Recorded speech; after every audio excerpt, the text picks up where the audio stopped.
Di balik perbukitan dan lembah hijau, terletak sebuah desa kecil yang tenang bernama Langit Merah.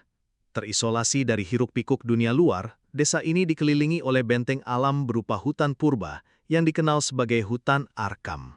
Penduduknya hidup sederhana dengan bertani dan beternak, mengikuti tradisi leluhur yang diwariskan turun-temurun. Namun, di antara mereka, hidup dua bersaudara yang baik hati. Haizu, pemuda 18 tahun yang gagah dan bertanggung jawab, dan adiknya, Aisyah, 14 tahun, yang cerdas dan suka membaca buku-buku tua peninggalan kakek mereka. Sejak kecil, Haizu dan Aisyah dibesarkan oleh kakeknya, seorang raja di desa yang diam-diam adalah penjaga pengetahuan kuno. Ia menyimpan banyak naskah tua dan artefak misterius di bawah rumahnya. Walau penduduk desa sering menganggap raja yang aneh, ia tahu bahwa suatu hari rahasia itu akan menjadi penting. Ia sering berkata pada Haizu, kegelapan tidak selalu datang dari luar. Kadang, ia tumbuh dari dalam saat cahaya dilupakan. Kehidupan damai desa itu berubah dalam semalam. Kabut hitam turun dari hutan Arkam dan menyelimuti seluruh desa. Awalnya hanya tampak seperti kabut biasa, tetapi saat pagi tiba, segala sesuatu tampak berubah.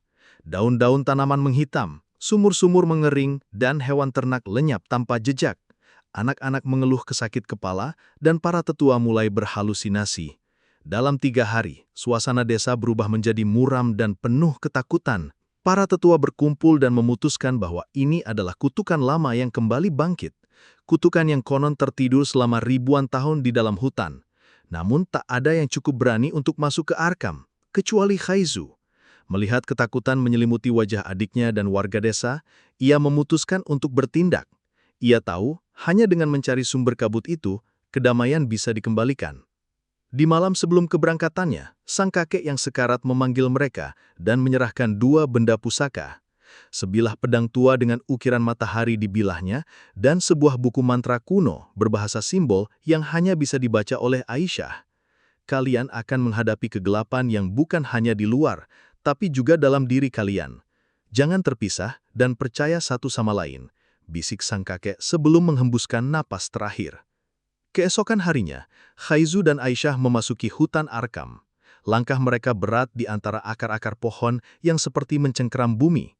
Cahaya matahari sulit menembus lebatnya dedaunan, dan udara terasa basah dan dingin. Semakin dalam mereka masuk, kabut semakin pekat. Makhluk-makhluk bayangan mulai muncul, berwujud samar dan bergerak cepat. Haizu bertarung dengan pedangnya, menjaga Aisyah tetap aman, sementara Aisyah merapal mantra pelindung dari buku kakek. Setelah berhari-hari menembus hutan, mereka tiba di sebuah cekungan batu raksasa yang dipenuhi akar dan tanaman kering. Di tengahnya berdiri sebuah batu hitam yang berdenyut seperti jantung raksasa. Itulah sumber kabut. Di sekelilingnya, makhluk bayangan mengelilingi altar dan mulai menyerang. Dalam pertarungan sengit, Haizu hampir kewalahan. Namun Aisyah menemukan halaman terakhir dalam buku mantra. Mantra cahaya langit. Ia membacanya dengan lantang dan sinar kuat meledak dari batu, membakar kabut dan para bayangan. Batu hitam meledak dan kabut mulai tersedot ke dalam celah bumi yang terbuka di bawah altar. Tanah bergetar dan seluruh cekungan runtuh. Haizu dan Aisyah berhasil melarikan diri sesaat sebelum semuanya tertutup. Saat mereka keluar dari hutan, langit terlihat lebih biru dari sebelumnya. Air kembali mengalir di sungai dan penduduk desa mulai menyembuh. Namun, bagi Haizu dan Aisyah, dunia sudah berubah. Kini mereka dikenal sebagai penjaga cahaya, namun mereka tetap hidup sederhana. Mereka tahu bahwa kabut hanyalah awal, sesuatu yang lebih besar sedang menanti mereka di balik bayang-bayang waktu. Beberapa minggu telah berlalu sejak Haizu dan Aisyah menghancurkan batu hitam terkutuk di hutan Arkam. Kabut memang menghilang dan desa kembali damai, namun mereka mulai menyadari bahwa dunia belum sepenuhnya pulih. Waktu terasa ganjil. Matahari terbit lebih awal, kadang tak terbit sama sekali. Bayangan berjalan berlawanan arah. Anak-anak tumbuh dalam semalam, sementara beberapa orang tua tiba-tiba melupakan bertahun-tahun hidup mereka. Haizu menyimpan kekhawatiran itu dalam diam, namun Aisyah dengan kepekaannya terhadap anomali mulai mencatat kejanggalan tersebut. Buku mantra warisan kakek mereka kini menunjukkan bab baru yang sebelumnya tak pernah terlihat. Di halaman itu tergambar sebuah struktur tinggi, menara bayangan. Terletak jauh di ujung utara dunia yang dikenal, menara itu digambarkan sebagai penjaga gerbang waktu, sebuah tempat di mana masa lalu, masa kini, dan masa depan bertabrakan. Jika kabut berasal dari batu kegelapan, maka kekacauan waktu berasal dari menara ini. Mereka memulai perjalanan panjang menembus negeri asing dan tanah-tanah terlupakan. Di tengah padang pasir yang tak bernama dan hutan-hutan beku yang menelan suara, mereka tiba di tempat itu. Sebuah dataran sunyi hanya dihuni oleh sebuah menara menjulang tinggi yang tampak seperti bayangan yang membatu. Menara itu tampak rapuh, namun tak goyah meski ditiup badai abadi. Saat mereka masuk ke dalamnya, ruang terasa aneh. Tangga-tangga berjalan mundur. Jendela memperlihatkan masa depan dan masa lalu secara bersamaan. Di satu ruangan, mereka melihat versi masa kecil mereka, bermain dalam hujan sambil tertawa. Di ruangan lain, mereka melihat diri mereka di masa depan. Haizu sendiri dengan janggut dan luka di wajah. Aisyah lebih dewasa, berdiri di atas reruntuhan dunia yang terbakar. Mereka sadar bahwa menara bayangan bukan hanya tempat, melainkan cermin waktu yang memaksa siapapun untuk menghadapi dirinya sendiri. Untuk melangkah naik, mereka harus melalui uji batin.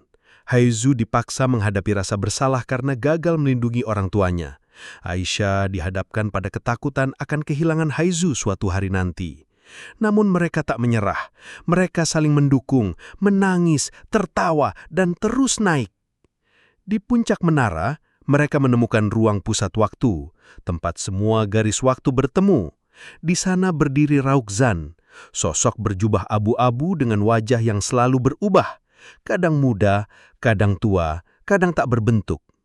Dia dulunya penjaga waktu pertama, namun jatuh ke dalam ambisi. Dia percaya dunia akan lebih baik tanpa sejarah, tanpa beban masa lalu. Dia ingin meriset waktu, menghapus segalanya, dan memulai ulang dunia dari nol. Kalian hanya anak-anak yang mencoba menghentikan angin dengan tangan kosong, kata Raukzan. Suaranya bergema dari masa lalu dan masa depan secara bersamaan. Namun Haizu menolak. Dia tahu bahwa masa lalu, seburuk apapun, membentuk siapa kita. Aisyah menjawab dengan lantang. Tanpa ingatan, kita bukan manusia. Kita hanya bayangan yang berjalan tanpa tujuan. Pertempuran pun terjadi. Raukzan menggunakan pusaran waktu untuk menyerang, menciptakan ilusi dan mengubah medan pertempuran. Haizu bertarung dengan bayangannya sendiri, sementara Aisyah menggunakan mantra untuk menjaga realitas tetap stabil. Ketika segalanya hampir runtuh, Aisyah membaca mantra terakhir dari buku kakek mereka, mantra penjaga waktu, yang mengikat garis waktu dan mengembalikannya ke keseimbangan. Dengan kekuatan cahaya dan keberanian mereka, Raukzan akhirnya dikalahkan. Menara mulai runtuh, namun bukan dalam kehancuran, melainkan dalam pembebasan. Waktu kembali mengalir dengan benar. Masa lalu, masa kini, dan masa depan kembali menemukan tempatnya. Haizu dan Aisyah terbangun di padang rumput di luar menara. Di Jedaulan, langit kembali biru dan angin bertiup seperti biasa.